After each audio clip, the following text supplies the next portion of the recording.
Hey all my Crimsonites, and welcome to the Crimson Cure channel, where we embrace our femininity, increase our womanly value, and celebrate our brothers. So join me on our feminine journey to learn, heal, and grow.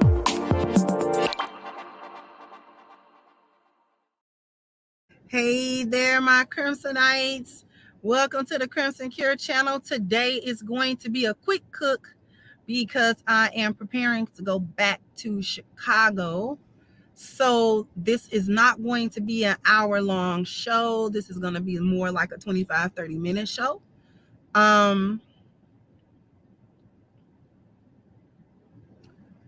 So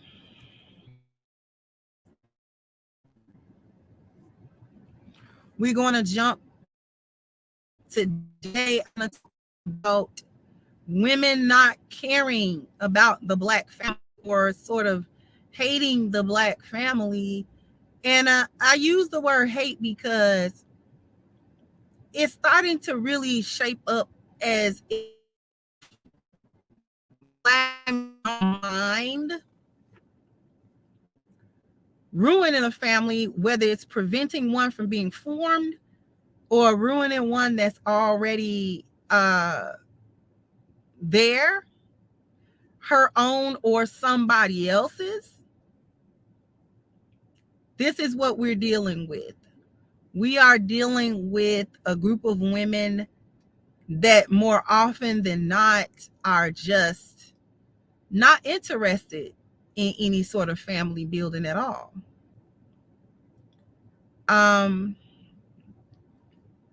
Once again, my apologies for the struggle stream. If you've been watching me at all in the last 2 to 3 weeks, you know what's going on. And why I'm not in my studio. I plan to be back into my studio Monday. In any case, I want y'all to hear a little bit. I'm not going to show the video. I'm just going to let you hear the audio of it. It's the news clip. For those of you who don't know what we're about to talk about, it's paternity fraud. That's what I'm talking about, the breaking and the hatred of the family, because a Black woman will break a family. They will do whatever, as long as it's within their survival mode or within what they think they can get away with doing or whatever. They don't care about how any action of their own is, how it affect anybody. Like, they really literally don't care. So let's go ahead into the clip. I'm gonna put my banner up just so it's not shown, but we're going to share the audio of the clip. So just listen for a couple of minutes. Unnecessary legal drama. This after receiving a letter that he had fathered a child with a woman he'd never even met. Now vindication of sorts. It's a follow-up to a story I brought you earlier this year on his legal fight and what comes next. She don't know me. How do you just put my name down? How do you just put anybody's names down? I don't know her, never seen her. Still to this day, haven't talked to her. And it just proved out that the baby has no ties to my name. Thankfully, the lady did bring the child in to get tested. And that's all I needed to happen. This letter from friend of the court reads in part, Dear Mr. Smith, enclosed is a copy of the genetic test results, excluding you as the father. Let's just set the record. I trust my husband because I know his character. Man of integrity. I would like to say relief, but it's kind of like confirmation, really, because I already knew that I had no ties and no links to this child or this woman. And to have that letter come to my house, it was a little unnerving, but not from the standpoint of being caught up in something. It was a little unnerving that, a letter like this could come to my house having no legitimacy to it. We first brought you the story of D'Angelo Smith in late January when he presented some wild allegations against friend of the court in Berrien County. The initial letter sent to his home stated, a woman who we are not naming alleging him to be the father of her daughter, a child between the age of 1 and 2 years old. She's a stripper from Detroit. We had a one-night stand at some hotel that we supposed to have been and went to. And this is a story that was told to me. While playing the waiting game for the alleged mother to bring in the baby for a DNA sample, the school where D'Angelo Smith teaches received an inquiry for possible garnishment if things did not go in his favor. Where it made it not something that was being alleged. Now it's something that's being taken into action. And there's no paternity been established.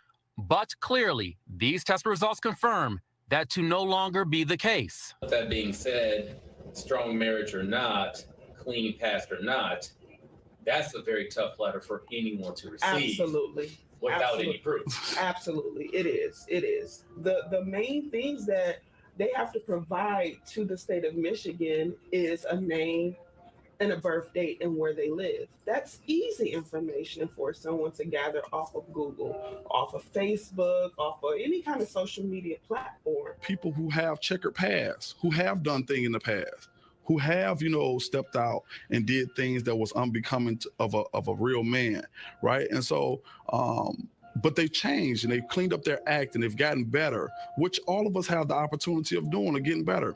But a letter like this coming to that house, a man that has changed his ways, that has walked in a different direction, this letter could be absolutely devastating because of what you've done before. We made several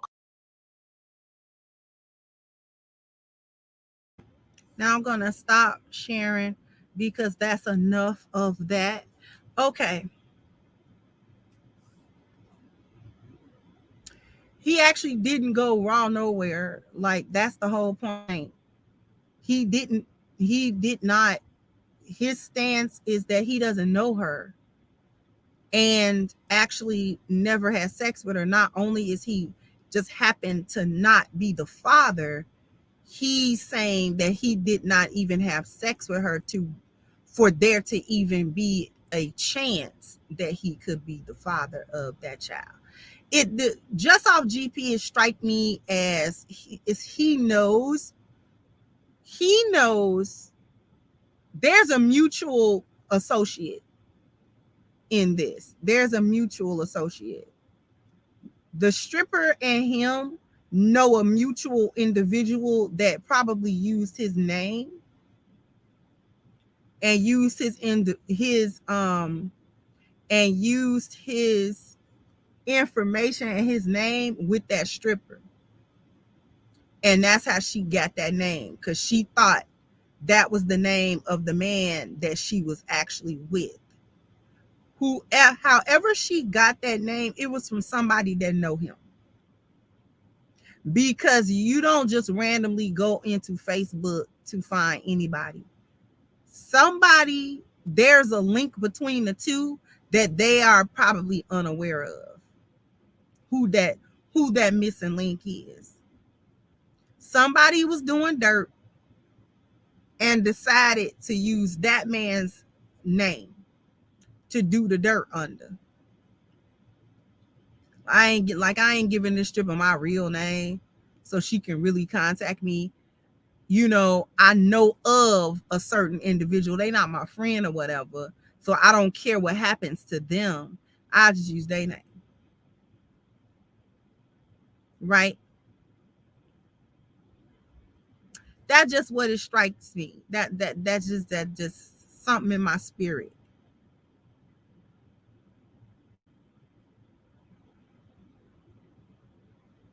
But the point is the paternity fraud. The point is the paternity fraud. Okay?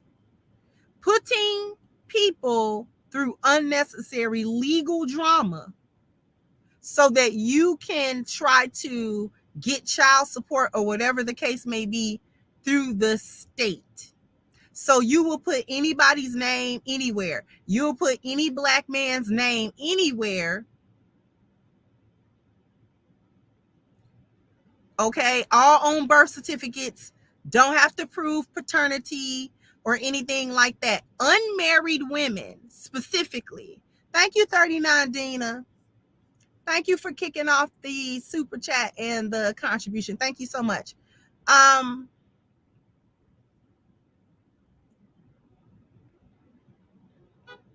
The problem is this.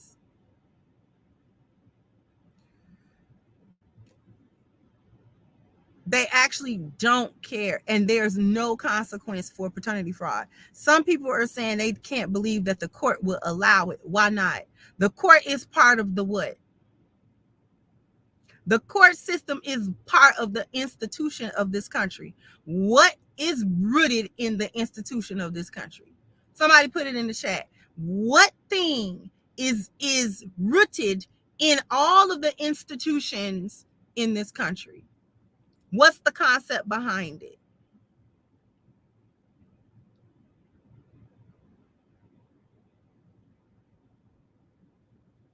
The concept that fuels every institution in this country is white supremacy. And what is one of the purposes of white supremacy? One of the goals of white supremacy is the complete and utter destruction of the black family. So when we have legislation that does not present any accountability or any consequence for paternity fraud, even though paternity fraud is rampant in the United States, what does that tell you? That tells you that the institution is doing what it was designed to do. And too many times Black women are too eager to volunteer and participate in a system that is known, in a system that is predicated on the destruction of the Black family or the prevention of the Black family from forming. Okay? Because how else do you go into a court and file a completely false claim without any proof? You didn't need any DNA testing. You just put somebody's name down and the court just went for them, because this isn't about the truth. This isn't about who's the father, who's not the father. This isn't about women who have been left out in the cold. This isn't about, putting together families and making men responsible for what they have done. This is not about that. This is about the prevention of the Black community, of the Black family from forming, and or the destruction of an already presently formed Black family.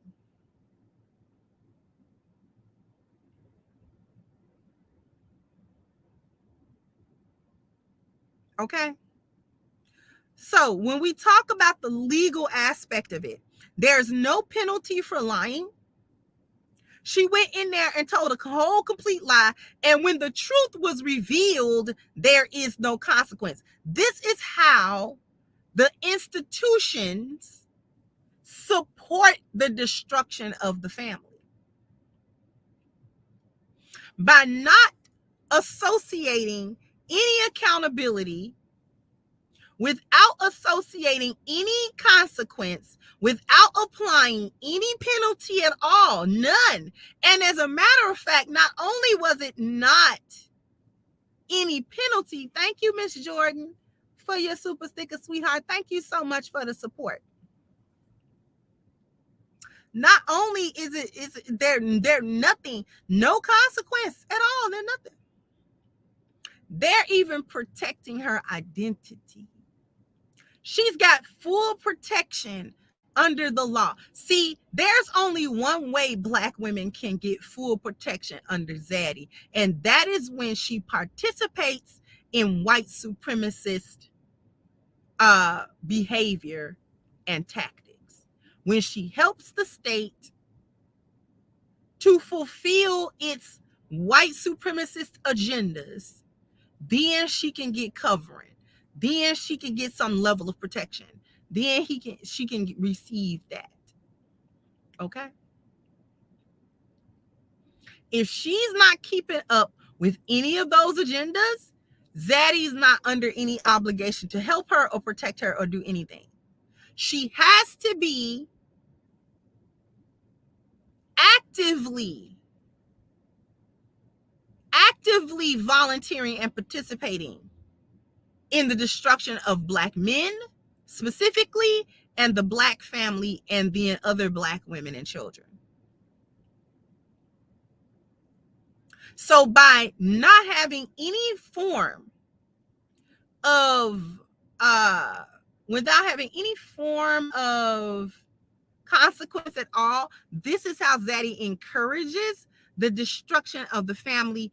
And like I said, too many Black women are willing participants.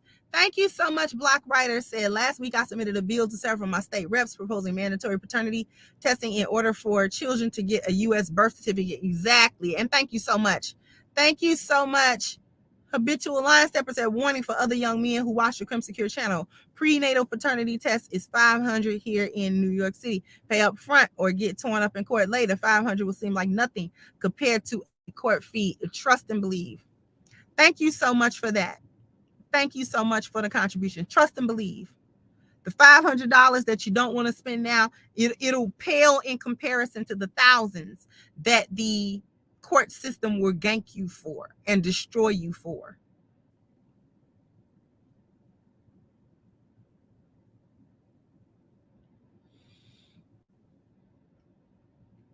So we get a woman, many women, she's not the only one. We get a woman who can go and commit paternity fraud. Now, the problem, the rest of the video, I didn't play the rest of the video, it's like 6 minutes long, and this is already going to be short. But the rest of the video, the men are talking talking about the legislation, correct? And basically it's like, well, it's common sense. Make the paternity test, the DNA test, make that test mandatory, so that before a letter can be sent to a man's house, anybody's house, with that kind of information in it, the DNA test has already been completed, and that proof sent along with it. Seems like common sense legislation, and it is common sense legislation. However, that's the problem. It's common sense. If we apply the common sense of perform a DNA test prior to the court becoming officially involved in any sort of child support case or anything like that, that would actually stop the money from coming into the court. Remember, the greatest beneficiary of child support is neither the woman nor the child, it's the court.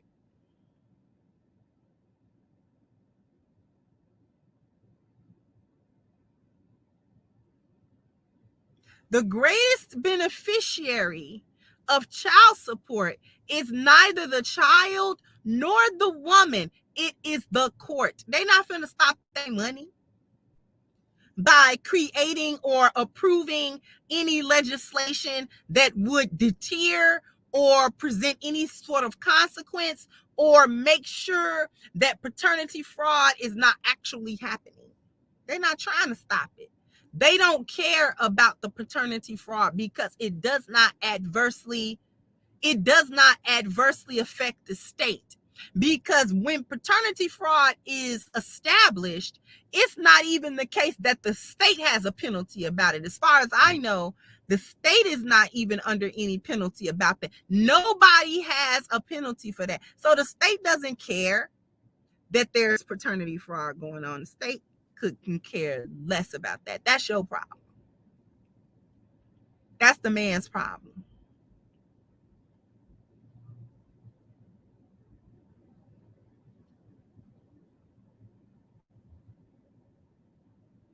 Okay.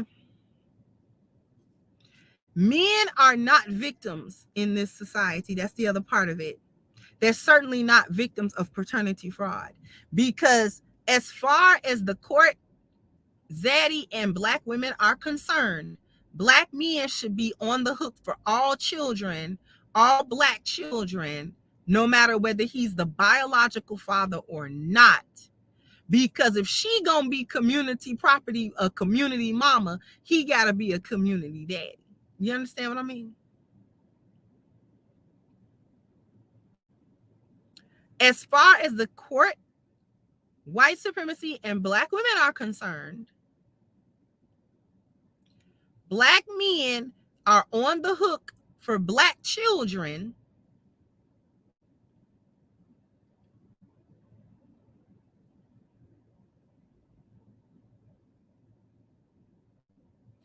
no matter if he's the biological father or not. Because if she gonna be a community mama, you gotta be the community daddy. She don't care. Thank you, PCS brother. Thank you so much. So this happened to me years ago. They threatened to garnish my wages with no evidence. Later, they found they had the wrong Social Security number. The child support reps will talk smack to you also, but I knew what the deal was. And thank you so much for that contribution. Thank you. I'm about to wrap this up in about 5 minutes. Okay. The emotional aspect. What about the man? We know Black women don't care about Black men. They don't care what they do to Black men, up to and including their death. Right? What about his reputation? They sent garnished checks to his job. So you know that there wasn't nothing but rumors going on about, oh, he's the resident cheater. He cheated on his wife, because why else would he be getting Why else would he be getting garnishment letters from the state? They all know what that is. This is about child support. And him and his wife are not divorced. So what child? What child support? This must be a child that he had with somebody outside of his marriage. So he's the resident dog. He's the resident no good, ain't ish,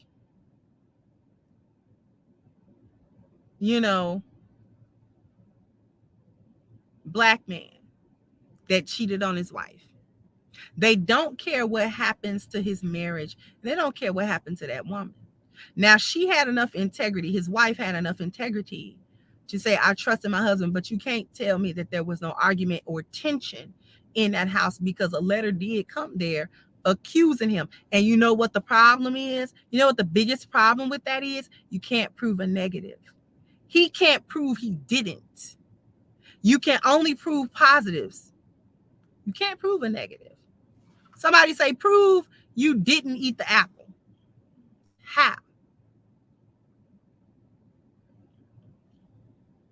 Yeah, but the apple's gone. Well, I didn't eat it. Well, prove it. Well, I didn't do it.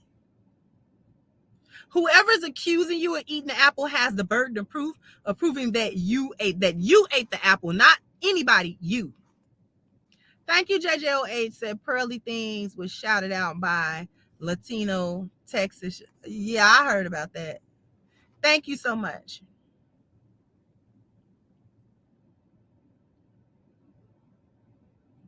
Okay. Do not care a whit about what happens to that woman. What if she loved that man? What if she didn't want to break up with him or anything like that? You cause tension in that household. I don't care if she did trust him. There's always, because see, here's the problem. Even though he proved to be truthful, the seed of the doubt was already planted.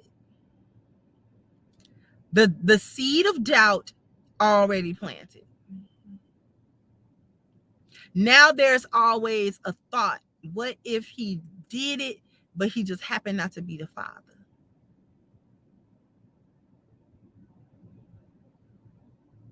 It's a lot of weak-minded women that don't deal with the reality of the track record of their men. Anybody's accusation can shake their world. And you don't know if their marriage was solid before that accusation, or if it was rocky before that accusation, or they were going through marital problems prior to that, and this would have been the tipping point, or you don't know, and you don't care.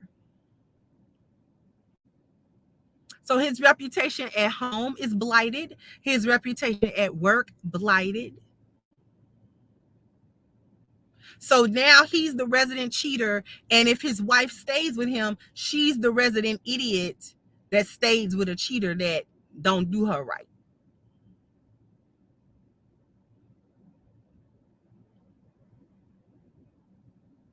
Right?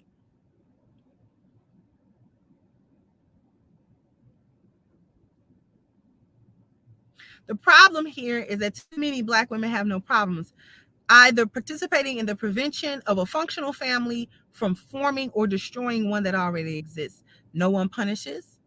No one shames. No one creates any consequence. No one holds any accountability. And like I said, they even protected her identity so she could do this willy-nilly. Nobody will be able to recognize her name. And they're like, hey, wait, didn't you lie about 2 other men? She should be banned from coming into a court talking about anybody is the father of anything without a DNA test. And then the court would have to do a backup third-party DNA test just to make sure before any file is claimed. It should really be that way anyway.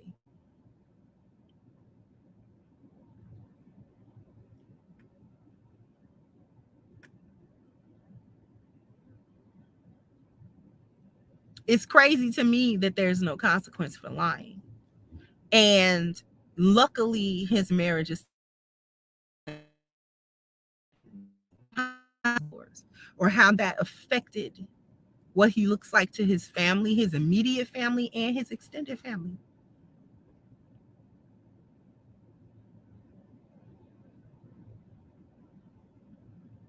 There's not even a consequence for lying to the court.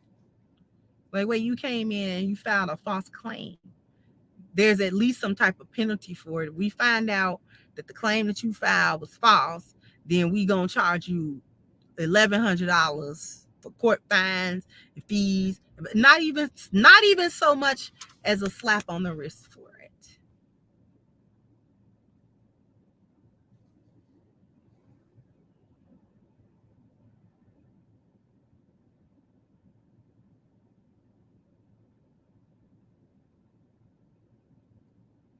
So Black women are able to get protection from the state as long as she's participating in the destruction of the Black family. That's what this story tells me. Of course, the man is the victim, but everybody is sort of focusing on that part. That's the obvious part. The other less obvious part is the fact that a Black woman that destroyed or tried to destroy a family was protected by the institution. That's the part I want y'all to understand. We know it's wrong, but why was she protected in doing so?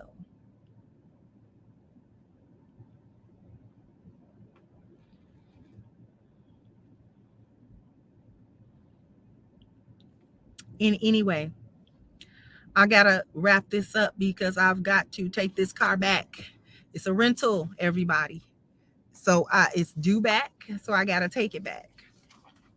And so this is why today's show is short. Thank you so much. Greatness81 said, can she be charged with identity theft? If I get caught opening credit cards or buying houses and cars with somebody else's identity, I can get charged. Yeah, that's because that you ain't helping the state with that one. You're trying to help yourself. That's a problem. Right? So in any case, thank you so much, Sivan said the sisterhood should be up in arms because this type of behavior is unchecked, puts their relationships in jeopardy too. They don't care because the sisterhood, that's exactly what I'm talking about. They don't care about the relationships. They think they're supposed to be able to get into relationships while simultaneously destroying the foundation and the dynamics between men and women. And then they still supposed to be able to get into a relationship. This is the craziness that we dissect.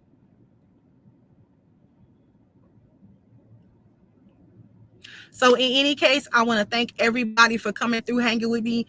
I'll be in my studio, inshallah, Monday, so we can really cook the way that we really cook. No more struggle streaming. And I open my store back up. So please go ahead and make your order for Reclaiming the Black Feminine. Store is back open. So you can go ahead and purchase your books once again as well. And with that being said, I'm going to go ahead and wrap this up, and I'll catch you guys on the next one. Bye-bye, Crimsonites.